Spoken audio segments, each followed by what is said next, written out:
We are broadcasting live from the DSAIA 2018 Leadership Conference. We're in Denver, Colorado. And with me for this interview is Shanon McCormick. She's with the Down Syndrome Association of Connecticut.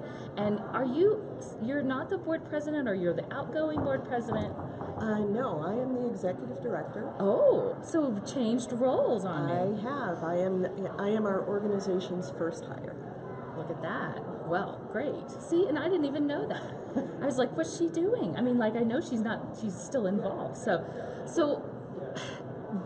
you used to be the Connecticut Down Syndrome Congress. You recently changed the name. And I think that's a very, it's something that people want to do a lot. But it's a little scary there's a lot of branding and all of that awareness. So, what made you decide to change the name? So the name change came out of our strategic planning session 3 years ago. We brought someone in to assist us, to help the board walk through the process. And one of the things we did, we polled our members about what their goals were and what they would like. And we also went outside the organization. We sent surveys to everybody we could think of in the nonprofit sector who would have had contact with the Connecticut Down Syndrome Congress. We asked service providers, vendors, just anybody we could think of. And the feedback we got from the people on the outside was less than what we would have hoped for. And as we discussed why that might be, the organization has been around for 32 years. Volunteer, and as is the case with volunteer organizations, things went up and down in terms of quality and effectiveness, depending on who was available to do what. Of course. So we discussed that. We had someone consulting with us who was a branding expert. He was helping us redesign our logo. We talked with him about why those reasons, why people might not have the positive impression that we were hoping for. And he said, well, one of the things you can do is look at your name, and that just even on the face of it, the word Congress is a little bit dated. Yeah. And, it worked 32 years ago. It gives people a different impression now than it did when it was formed. Of course. And so we started to talk about what we do best. And one of the things we do best is that we connect people. We help people meet each other. We network. We help parents network. We help professionals network. And then we started thinking about words that describe that better than Congress, and association really did the job for us. So that's what we decided. So all came out of a strategic plan, Yes. which is fantastic, and that's one of the reasons that we do them, right? And so what are some of the things that you had to keep in mind as you were, making the change to the new name? Well, first there were legal considerations. We needed to find out what we had to do in our state in order to make the change legally. We worked with a pro bono attorney, so we saved a considerable amount of money there. He helped us fill out the paperwork and take care of the things we needed to do with the IRS and at the state level. We worked with someone to redesign our logo. The board internally, we talked about what we wanted our brand to be. So not just the appearance, but how we wanted to be perceived as an organization.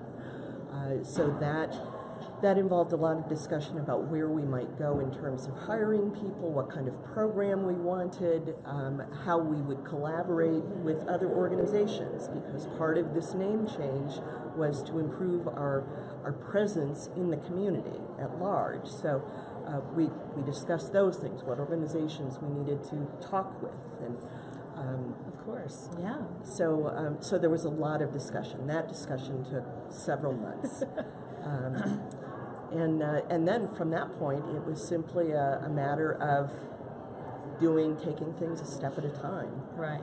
And how do you think that the name change is being perceived, in your community? Well, in the state of Connecticut, I shouldn't say community, it's a big community, right?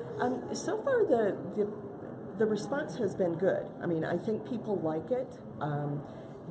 There have been some older members who were part of that original forming Of course, community. right. And they said, why would you change the name? And we simply explained we had done a survey, we had collected data, and that there were some practical reasons for it, and that the new name matched better what we wanted to do and how we wanted to be able to support them and their families, and they were fine with that. Right. Yeah. And so, one of the things I think that is hindsight's 2020, and so looking back. Is there anything you wish you had known beforehand, before starting, or a little bit more on that maybe another group that's thinking about changing their name would be good advice for them? So we didn't have guidance in particular on what all of the steps of this would be. Our pro bono attorney gave us kind of a list of people we might want to notify, our vendors and so forth, but we didn't have anyone who had been through the process before, and we kind of had to figure it out as we went, and then we were trying to do it as inexpensively as possible. Of course, right. So that was part of it too. But we mapped out a timeline, and then I added 30% just to be safe, to try to pick up, make time for snags and unanticipated things. And even at that, it's still, we launched later than we had planned. We had anticipated doing a large launch, a press release and fireworks and all sorts of things. And we got to the end, and there's always a place, it doesn't matter how well you plan, when everything starts to fall apart, all the little stuff comes to roost. And so it has taken us a little bit longer than we thought. And we ended up doing sort of a soft launch. We've done it in stages instead of one big, which has been fine. That has worked just as well.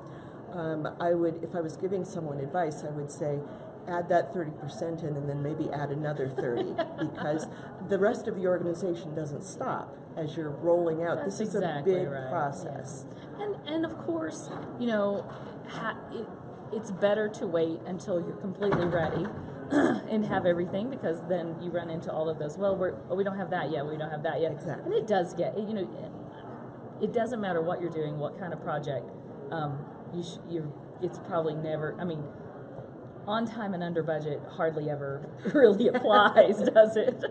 So, well, Shanon, thank you for stopping by. I think that's a really interesting story to tell, and I'm excited that that's going well for you with the name change. I am too. It really is well. Thank you for having me. All right. And we'll be broadcasting live throughout DSAIA 2018.